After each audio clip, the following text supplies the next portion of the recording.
స్త్రీశక్తి పథకం అమలు జరుగుతున్న విధానంపై క్షేత్రస్థాయిలో పరిశీలించారు Anakapalli RTC depot assistant manager Gauri. RTC బస్సులో ప్రయాణిస్తున్న మహిళలను కలిసి వారి అభిప్రాయాలు, సలహాలు తీసుకున్నారు. పథకం అమలుపై సంతృప్తి వ్యక్తం చేశారు. స్త్రీశక్తి పథకం అమలు చేస్తున్నందుకు మహిళలంతా సీఎం చంద్రబాబుకి కృతజ్ఞతలు తెలిపారు. ఆర్టీసీ బస్సులో ప్రయాణించేటప్పుడు ఎటువంటి ఇబ్బందులు తలెత్తకుండా తగిన ఏర్పాట్లు చేస్తామని అసిస్టెంట్ మేనేజర్ గౌరీ తెలిపారు. ఇప్పుడు ఈరోజు ఈ స్త్రీశక్తి పథకం ఇంప్లిమెంట్ అయిన తర్వాత మన చోడవరం బస్ స్టేషన్ నుంచి ఎటువంటి ప్రాబ్లమ్స్ ఉన్నాయంటో చెక్ చేయడానికి రావడం జరిగింది. మొత్తం చెక్ చేసాము. అక్కడ ఉన్న మహిళలతో కూడా ఇంటరాక్షన్ చేయడం జరిగింది. వాళ్ళందరూ కూడా ఎంత సంతోషం వ్యక్తపరిచారు. అదేవిధంగా కొన్ని రూట్లు బస్సులు కూడా కొన్ని కలిసి రావడం జరుగుతున్నాయని చెప్పడం జరిగింది. దానికి సంబంధించి మేము ఒకసారి వెరిఫై చేసి దానికి తగిన చర్యలు తీసుకుంటాము. అలాగే ఏ సమయంలో ఎటువంటి ఫిర్యాదులు ఇవ్వాలన్నా సరే మనం ఇక్కడ ఒక డెస్క్ కూడా ఏర్పాటు చేయడం జరిగింది. కంప్లైంట్ బాక్స్ కూడా పెట్టడం జరిగింది.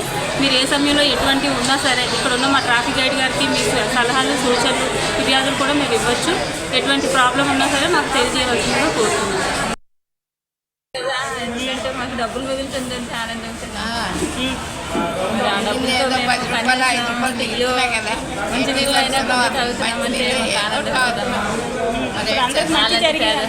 బస్సుల్లో కూడా బాగానే తీసుకెళ్తున్నారు. ఇబ్బందులు ఏమైనా ఉన్నాయా? బస్సులు టైంకి వస్తున్నాయి, బాగానే వెళ్తున్నారు. టికెట్ ఇస్తున్నారు, 0 టికెట్ ఇస్తున్నారు. మీకు బాగా చూస్తున్నారు. మనకి వెళ్ళాలన్నా మాకు